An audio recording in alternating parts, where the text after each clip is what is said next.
ಬಿಜೆಪಿಯ ಹೈಕಮಾಂಡ್ ನಾಯಕರಿರ್ಬೋದು ಅವರು ಸಮರ್ಥಿಸ್ಕೊಳ್ತಾ ಈಗೂ ಕೂಡ ಸಮರ್ಥನೆಗೆ ಮುಂದಾಗಿದ್ದಾರೆ. ಕೆಲವರು ಲಕ್ಷ್ಮೀ ಕೊಟ್ಟಿರ್ತಕ್ಕಂಥ ದೂರನ್ನ ತಲುಪಿಕೊಂಡಿದ್ದಾರೆ. ಸಿ ಟಿ ರವಿಯವರ ಕೊಟ್ಟಿರ್ತಕ್ಕಂಥ ಕಂಪ್ಲೇಂಟ್ ಅಂತಿದ್ದಾರೆ. ಅವ್ರಿಗೆ ಏನ್ ಹೇಳ್ತೀವಿ ಈ ವಿಚಾರ?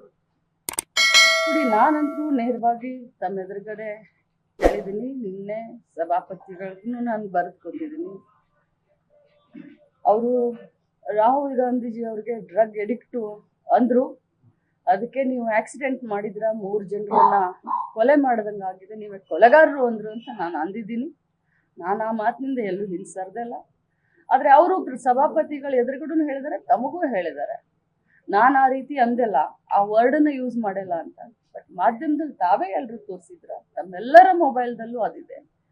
ಅವ್ರು ಏನು ಅಂದಿದ್ದಾರೆ ಅಂತ. ಅವ್ರು ಸುಳ್ಳು ಹೇಳ್ತಾರೆ.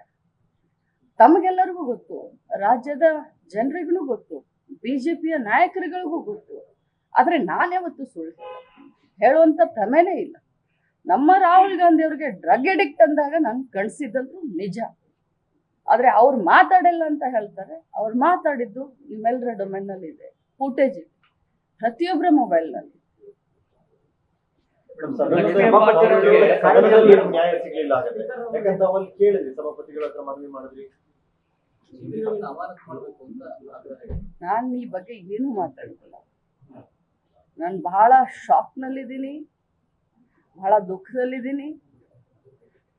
ನನಗೆ ಅದಾದ ತಕ್ಷಣ ನನ್ನ ಸೊಸೆ ಹಾಸ್ಪಿಟಲಲ್ಲಿದ್ದರು. ನನಗೆ ಫೋನ್ ಮಾಡಿದ್ಲು, ಅಮ್ಮ ಯು ಆರ್ ಅ ವಾರಿಯರ್, ನಿನ್ನ ಜೊತೆ ನಾವೆಲ್ಲ ಇದ್ದೀವಿ ಅಂತಂದು.